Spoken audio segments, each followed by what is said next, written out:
안녕하세요. 오늘도 주님 안에서 믿음으로 꽉 찬 알곡이 되기 위해 성경 묵상의 시간을 허락하신 하나님께 감사와 영광을 올려드립니다. 2월 9일 월요일 묵상 말씀을 시작하겠습니다. 인생에 반복되는 갈증의 한복판에서 예수님을 만난 한 여인의 이야기입니다.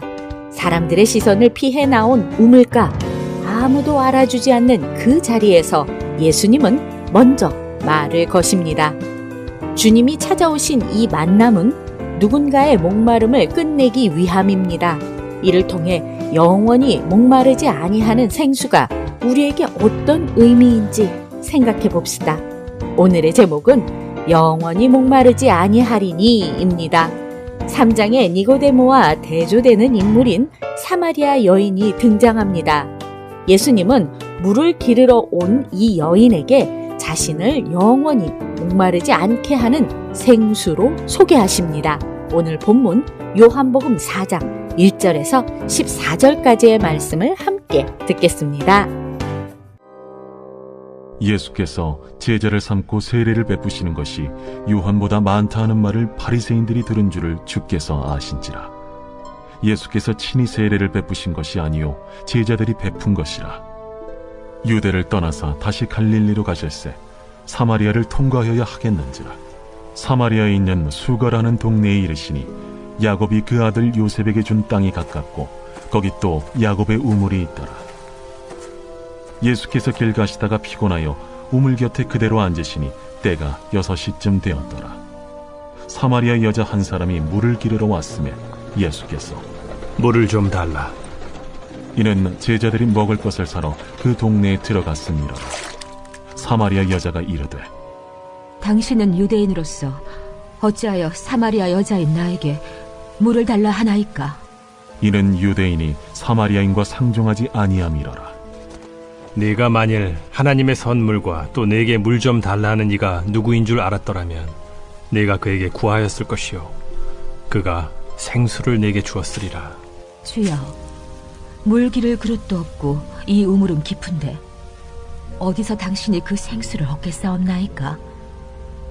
우리 조상 야곱이 이 우물을 우리에게 주셨고 또 여기서 자기와 자기 아들들과 짐승이 다 마셨는데 당신이 야곱보다 더 크니이까? 이 물을 마시는 자마다 다시 목마르려니와 내가 주는 물을 마시는 자는 영원히 목마르지 아니하리니 내가 주는 물은 그 속에서 영생하도록 솟아나는 샘물이 되리라. 오늘 우리에게 주시는 교훈은 무엇일까요? 본문에 앞서 3장 후반은 예수님의 사역이 드러나기 시작하는 자리에서 세례 요한이 스스로를 주인공이 아닌 조연으로 내려놓는 장면입니다. 사람들의 관심이 예수님께로 옮겨가자 요한의 제자들은 불안을 느끼지만 요한은 예수님은 흥하여야 하겠고 자신은 쇠하여야 하리라는 고백으로 자신의 자리를 정확하게 받아들입니다. 또한 예수님이 하늘에서 오신 분이며 생명과 심판의 권세를 가지신 분임을 증언하며 하나님 나라는 결국 누가 더 주목을 받느냐가 아니라 누구를 믿고 누구를 높이느냐의 문제임을 선명하게 알려주며 오늘의 본문으로 이어집니다. 1절에서 9절 말씀을 보시면 예수님은 유대를 떠나 갈릴리로 가실 때 사람들이 꺼리던 사마리아를 일부러 지나가십니다. 그리고 가장 뜨거운 시간, 아무도 찾지 않을 법한 우물가에서 한 사마리아 여인을 기다리십니다.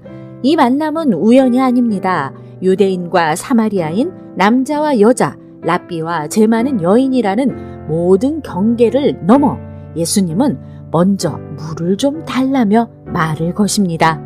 목마른 이는 사실 예수님이 아니라 이 여인이었습니다. 사람의 시선과 관계의 실패 속에서 늘 갈증을 안고 살아왔던 그녀의 삶 한가운데로 예수님은 정죄가 아니라 대화로, 거리두기가 아니라 요청으로 다가오십니다. 드러내기 싫은 삶이기에 모두가 발길을 끄는 한낮에 우물을 찾은 여인에게까지 찾아오신 주님께서 사마리아 여인과 같은 우리의 삶에도 찾아오십니다. 주님이 찾아오신 그 자리에서 도망치지 않고 머물 용기를 선택합시다. 10절에서 14절 말씀을 보시면 예수님은 여인에게 눈에 보이는 물이 아니라 하나님의 선물인 생수를 말씀하십니다. 우물의 물은 다시 목마르게 하지만 예수님이 주시는 물은 그 안에서 영생하도록 솟아나는 샘이 됩니다. 이 말씀은 인간의 모든 갈증이 환경의 문제나 소유의 부족에서 오는 것이 아니라 하나님과의 단절에서 비롯된 것임을 드러냅니다. 사람과 인정과 관계와 성공으로 채우려 했던 갈증은 결국 더 깊은 공허를 남길 뿐입니다.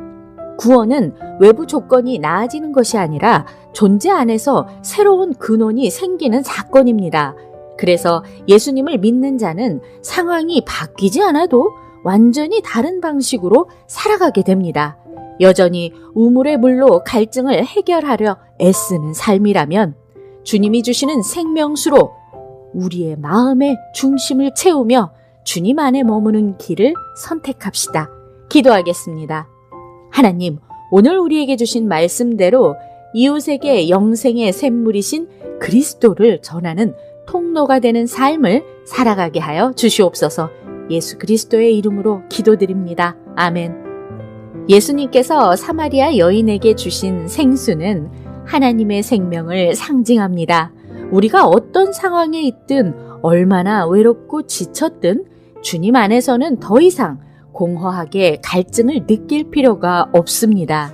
작은 결단이라도 좋습니다. 주님께 마음을 열고 주님의 생수로 우리의 갈증을 채우며 영원히 목마르지 않는 삶을 향해 한 걸음씩 나아갑시다. 그렇게 주님이 주시는 참 생수로 우리의 마음과 삶이 가득 채워지길 소망하며 오늘도 광야 같은 세상에서 하나님의 말씀으로 승리합시다. 저는 내일 다시 찾아뵙겠습니다.